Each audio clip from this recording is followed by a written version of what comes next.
Estamos de volta hoje debatendo a importância e o legado do educador e filósofo Paulo Freire com o vereador do PSOL, Toninho Vespoli, a docente da Faculdade de Educação da Universidade de São Paulo, professora Lisete, e o professor de pós-graduação em Educação, Arte e História da Cultura da Universidade Presbiteriana Mackenzie, João Clemente de Souza Neto. Eu continuo aqui com o vereador falando mais um pouquinho sobre o papel do professor na visão de Paulo Freire. Então, eu acho que o professor não pode ser aquele que entra na sala de aula pensando que ele é o detentor do conhecimento e que simplesmente os alunos são pessoas vazias e que ele simplesmente vai colocar, igual o Paulo Freire fala, depositar conhecimento. E que depois a gente vai fazer uma medição via uma prova, ou interna ou externa, para saber o grau de conhecimento que ele adquiriu. Né? Isso. Né? Então, a gente tem que ter um professor pesquisador, né? Que problematize questões, né? E que o professor vai experimentar e estar junto com os alunos, vendo as suas teses e hipóteses para resolver aquele problema ou não. Então, eu acho que isso é uma coisa mais instigante, né, para o aluno, porque você vai aguçando cada vez mais a curiosidade, né? Às vezes eu chegava assim, Lisete e João, ficava assim com meus alunos, assim, o que a gente faz? Que assim, a gente pega assim, alunos de uma determinada etapa da vida tão curiosos, tão cheios de vida, querendo saber das coisas, e o modelo consegue fazer eles ficarem super apáticos às coisas. Então, assim, tem alguma coisa muito errada. Não é possível que a gente transforme eles, muitas vezes, infelizmente, para pior. E aí não é culpa do professor que está lá, porque o professor está se esforçando muito. Mas que sistema que está levando esse? Eu acho que isso é uma questão que a gente tem que discutir bastante.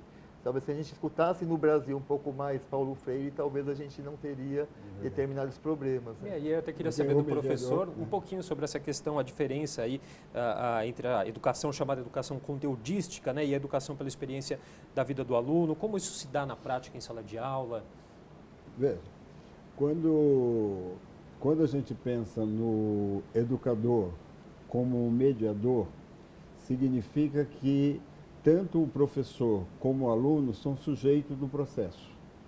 E ali é um encontro de saberes, há um encontro de vozes, no qual o professor, sendo um mediador, vai junto com o seu aluno a fazer suas pesquisas, e a produção do conhecimento nasce dessa relação, nasce de uma relação dialógica, e não nasce de uma relação em que um é superior, detém todo o conteúdo e passa para o outro, mas que esses dois sujeitos, que são produtores de conhecimento, de construção de conhecimento, possam nessa relação ter uma relação dialógica, democrática, de produção de conhecimento, de produção de saberes, e isso você constrói o novo sujeito. Né? O novo sujeito freiriano é um sujeito dessa relação, não é um sujeito que está dado a priori, mas é um sujeito que se constrói e se reconstrói na relação. Cada encontro você tem aí uma nova perspectiva, sobretudo na linha da escuta, né?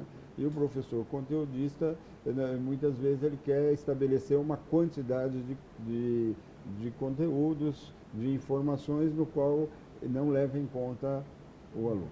Hoje você tem o critério pelo qual nós trabalhamos em sala de aula é a existência de um programa já pré-determinado que você vai desenvolver independente do que aconteça em sala de aula. O que o Paulo Freire vai insistir é que exatamente que esta é uma concepção de educação bancária. Eu vou lá como profissional, cumpro a minha tarefa, tá certo?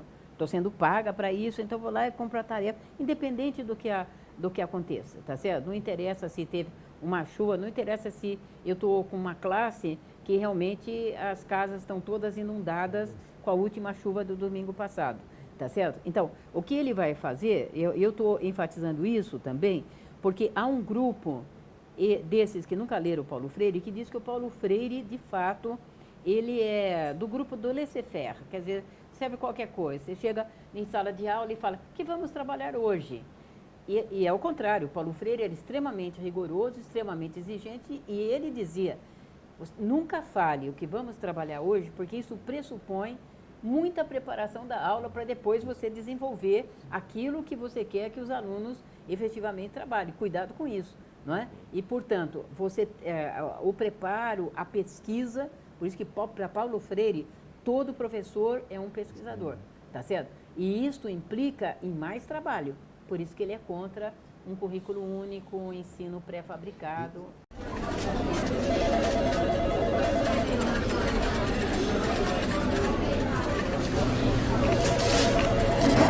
É interessante no Paulo Freire porque requer do professor, para ter essa postura pedagógica, muita formação e pesquisa.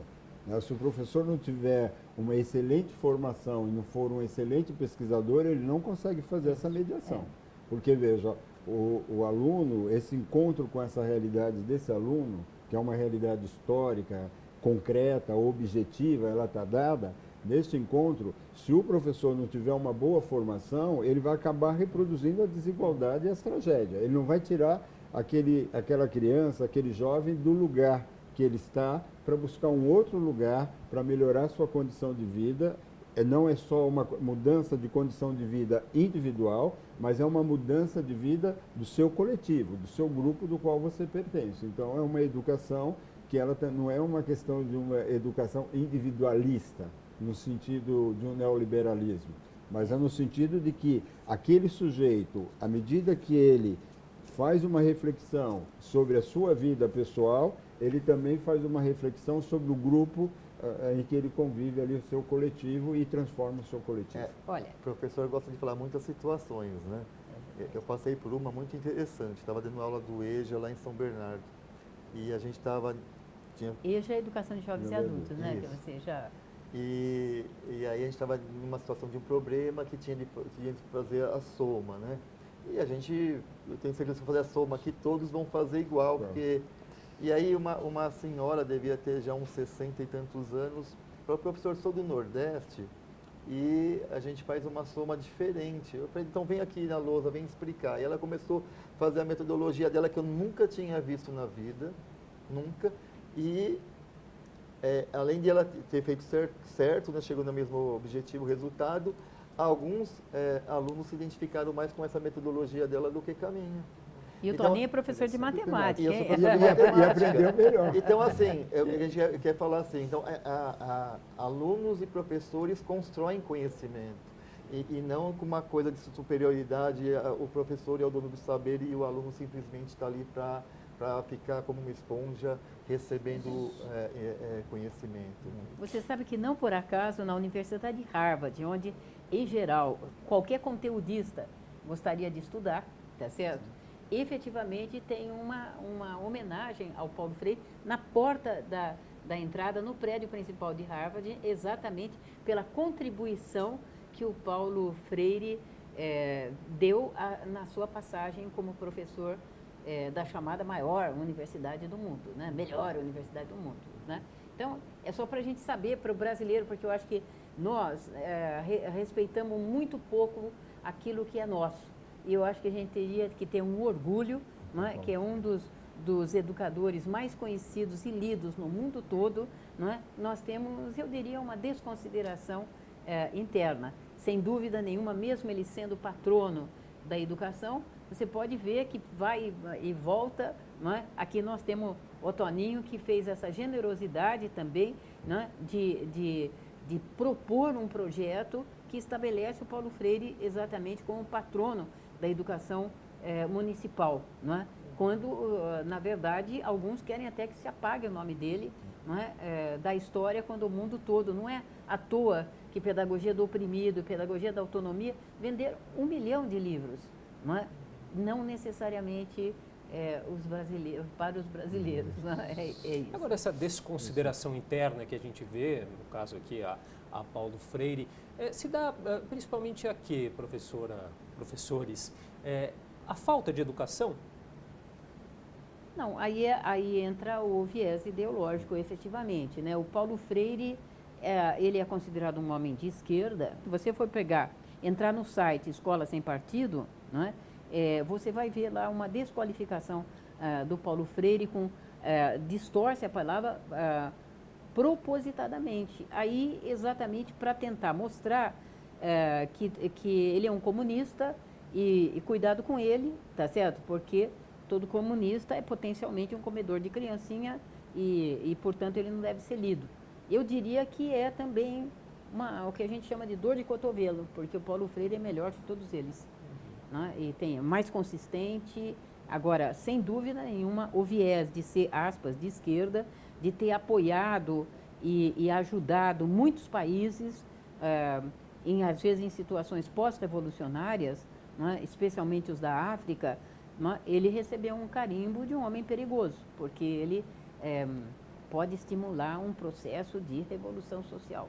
E está aí os críticos a Paulo Freire afirmam, né, que a educação proposta por ele é libertadora, subversiva e perigosa, né? O que é de perigoso na obra de Freire? Mas a pergunta é perigoso para quem? Né? Eu acho que é aí que está um pouco a reflexão. Para quem está no poder, é um perigo mesmo. Agora, não é perigo porque eu acho que o Paulo faz a pessoa ser sujeito da sua própria história, porque a pessoa começa a ser uma pessoa crítica. Então, ela começa a ter as suas opiniões das coisas. Então, eu trabalho com financiamento da educação. É claro que eu vou chegar lá no primeiro ano de pedagogia que estuda a economia da educação para mostrar. Vejamos quanto ganha um trabalhador no Brasil, salário mínimo. 2, quanto ganharam os banqueiros? Pensa bem, é o maior lucro do mundo de banqueiro no Brasil. Do mundo. Você vai estudar isso ou não? Isso é subversivo? Não, há necessidade de nós rediscutirmos, inclusive, quanto vale o trabalho assalariado no Brasil. Eu diria assim, que todos os grupos nessa linha aqui, que todos os grupos que querem manter a desigualdade social e as formas de exploração em toda a América Latina é contra o Paulo Freire. E aí produz uma ideologia de descrédito. De como é que você combate do ponto de vista ideológico? Você leva ao descrédito daquela pessoa. Você começa a caracterizar, olha, esses atos de violência na escola, a escola está cada vez mais violenta. Quem é o culpado? Paulo Freire. E aí você gera todo um discurso ideológico justificando o caminho por aí. Você pega a situação das crianças que estão na rua, ou que estão em outra, Fundação Casa, nas múltiplas instituições totais, não só crianças, os adultos também. Tá? O que você vai discutir? Olha, são pessoas cruéis e agora o Paulo Freire quer que eles continuem matando a gente. Então, como defesa, nós somos contra. Ora, passa essa ideologia 24 horas, esses discursos invertidos da realidade, as pessoas acabam tendo todos esse descrédito ao Paulo Freire. E assim, né, interesse a quem? De onde saem esses gurus que falam essas questões do Paulo Freire? Como essas pessoas ganham uma dimensão desse jeito? Então, vou fazer da Venezuela, aquele que se proclama hoje, né, presidente. Assim, como que ele ganha tamanha desenvoltura? Né? De alguns países ir lá e recebê-lo já quase como presidente dando apoio e está em todos os canais. Esses canais de televisão, eles estão a serviço do quê e de quem? A grande mídia está a serviço do quê e de quem? Então, assim, essas coisas, porque isso não aparece, por exemplo, eu moro lá em Sapopemba, um lugar onde tem mais favela, essas coisas não aparecem lá, na periferia do povo trabalhador. Aparece de quem essas questões? Né? Então, aparece de uma elite que quer fazer uma luta ideológica e ela tem condições, meios, em várias questões, ou com o empresariado, ou com governos, ou com a grande mídia, para disseminar as suas questões, as suas ideologias. Mas é interessante, né, Daniel? O Paulo Freire tinha sempre essa questão, né? Quando você está numa sala, conversando com o público, fazendo uma reflexão, a sua pergunta é, a serviço de quem? Com quem você está? Quais são os seus compromissos? Então, quando a gente discute isso, a gente percebe claramente quem é que é contra o Paulo Freire que vai fazer todo esse movimento de desarticulação. E, obviamente, identifica por que alguns grupos defendem uma suposta educação neutra, que não existe nem científica, nem literária, tá certo? E nem tecnologicamente falando, tá certo? Tá certo. Então, essa é uma questão bastante interessante, que eu acho que a figura do Paulo Freire, né, que é exatamente o homem que propôs o diálogo como a grande arma da educação, né, que era defender o desarmamento, né, era contra o uso de armas mesmo, as que estão sendo hoje autorizadas, e era a favor do diálogo. Não é? Diálogo entre todos. Tá certo. Bom, a gente vai fazer mais um rápido intervalo, daqui a pouco nós voltamos com o nosso debate.